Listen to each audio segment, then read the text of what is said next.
Melihat terus bertambahnya calon jemaah haji yang akan diberangkatkan dari Indonesia, PT Menara Utama Perkasa atau MUP merencanakan untuk membangun Manasik Center sebagai pengembangan wisata religi. Kawasan tersebut akan berlokasi di dekat kawasan wisata wahana alam Parung yang juga dikembangkan MUP sejak 2009 yakni di Suralaya, Tasikmalaya, Jawa Barat. Manasik Center ini akan menjadi yang pertama hadir di Indonesia. Manasik Center MUP ini akan dibangun di atas lahan yang akan dikembangkan hingga lebih dari 10 hektar. Nantinya akan terintegrasi dengan klinik utama dan kawasan bermain.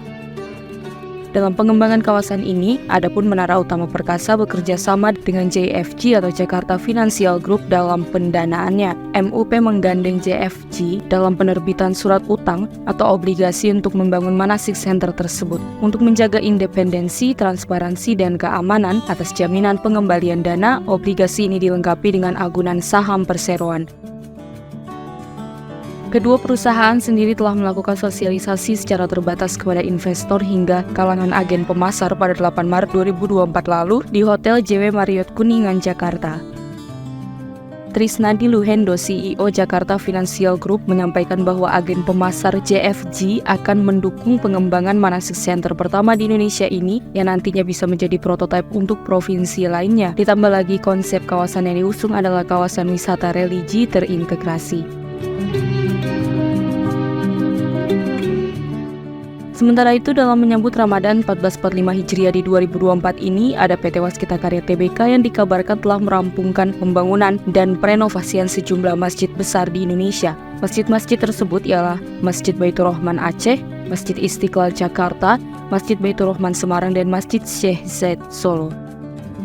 Dijelaskan oleh SVP Corporate Secretary Waskita Karya Ermi Puspayunita, dalam proses pengerjaan pembangunan dan perenovasian masjid-masjid ini, Waskita melihat sejarah atau latar belakang dari masjid-masjid yang ingin dibangun dan direnovasi guna menyelaraskan bangunan tanpa harus mengubah bentuk yang signifikan sehingga nilai sejarah masih terlihat pada bangunan masjid itu sendiri. Sejarah-sejarah ini dijelaskan, contohnya seperti sejarah berdirinya Masjid Baitur Rahman Aceh yang merupakan salah satu masjid tertua yang berdiri sejak 1612, lalu Masjid Istiqlal Jakarta yang dibangun tahun 1961 dan waktu pembangunannya baru selesai 17 tahun kemudian. Kemudian Masjid Baitur Rahman Semarang yang awal mula namanya adalah Masjid Candi Semarang yang didirikan tahun 1955, dan Masjid Syekh Zaid Solo yang merupakan bentuk hibah dari pemerintah Persatuan Emirat Arab kepada Indonesia.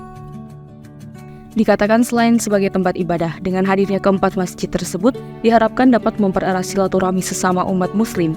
Juga dengan disediakannya tempat untuk UMKM makanan dan souvenir sebagai daya tarik untuk para pengunjung, diharapkan dapat bantu memakmurkan ekonomi masyarakat yang berada di sekitar kawasan masjid.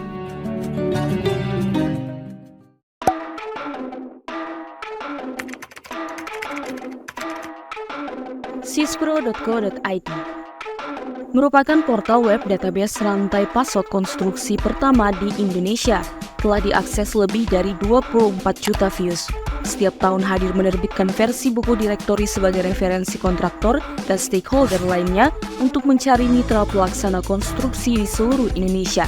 Kehadiran sispro.co.id juga telah ikut mendukung penyelesaian 190 proyek strategis nasional senilai Rp1.515 triliun selama periode 2016-2023 dan lebih dari 2.000 proyek konstruksi APBN di Kementerian PUPR serta proyek konstruksi APBD pemerintah daerah, provinsi, kabupaten, kota setiap tahunnya. Kabar baiknya, di 2024 ini pasar konstruksi di Indonesia masih yang terbesar di Asia Tenggara. Sebanyak 41 proyek strategis nasional direncanakan selesai sampai akhir tahun 2024 dengan nilai total mencapai Rp499 triliun yang terbagi ke dalam beberapa sektor seperti sektor jalan tol, transportasi, bendungan dan irigasi, energi, dan kawasan industri. Belanja negara sesuai APBN 2024 juga telah ditetapkan tercatat sebesar Rp3.325,1 triliun dan diantaranya digunakan untuk sektor layanan dasar dan pangan, bidang konektivitas dan transportasi, hingga sektor energi dan ketenaga listrikan.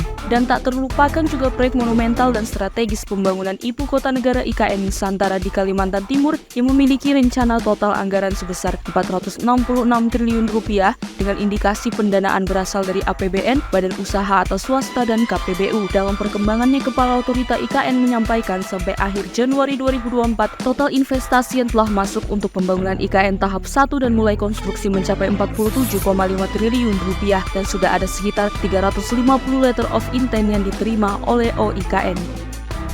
Untuk mendukung target percepatan konstruksi proyek infrastruktur tersebut, dibutuhkan informasi data rantai pasok konstruksi yang valid dan update, utamanya dapat diakses melalui sispro.co.id yang saat ini telah memuat informasi lebih dari 8.000 data perusahaan update dan terklasifikasi lebih dari 200 jenis spesialis bidang konstruksi. Dan sesuai yang telah ditunggu-tunggu oleh stakeholder jasa konstruksi, pada April 2024 ini, sispro.co.id akan kembali menerbitkan buku direktori kontraktor, supplier, dan subkontraktor konstruksi 2024-2025, buku edisi ke-10. Daftarkan perusahaan Anda dan ikuti informasi proyek baru setiap harinya dari sispro.co.id.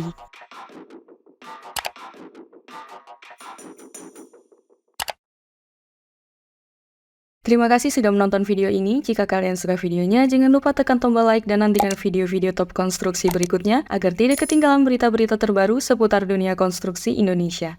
Salam konstruksi!